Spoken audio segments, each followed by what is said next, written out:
Hello, this is Dr. Gay from First Look MRI, and this is a 74-year-old female with pain in her heel, and she has some classic findings here. So on this sagittal view, looking in profile, we see two views of the ankle, and we see one that has fat suppression here on the left, so the marrow is low in signal, the subcutaneous fat is low in signal, this fat here is low in signal.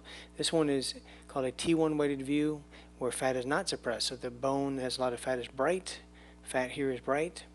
And so inflammation will stand out as hyper intense or bright on this, and will look dark on this. So as we look at this, we see the problem. This light bulb bright area back here looks bad and corresponds to a region of inflammation. This is the Achilles tendon coming down. Now in this view, we see the Achilles tendon low in signal. This is normal.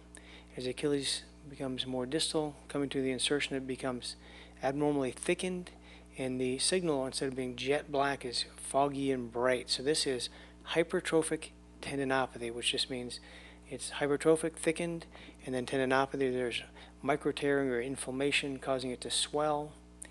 There's no macroscopic tear, it's not yanked off, but again, it's thickened and inflamed. Hypertrophic tendinopathy.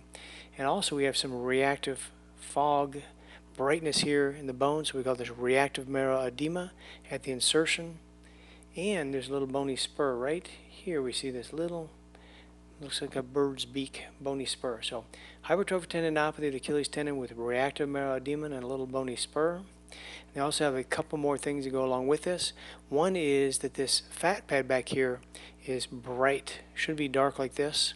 So this fat pad is inflamed, and we call this peritendinitis. So peritendinitis is inflammation along the front of the Achilles tendon here. There's no tendon sheath supposedly, so we don't call it tendinitis, not Achilles tendinitis, but we call it Achilles peritendinitis because there's no tendon sheath.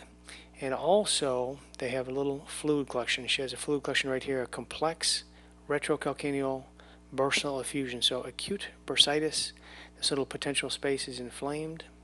So she has all the findings that we can see with heel pain here of hypertrophic tendinopathy, reactive marrow edema, a little bony spur, peritendinitis, and acute retrocalcaneal bursitis. Thank you very much.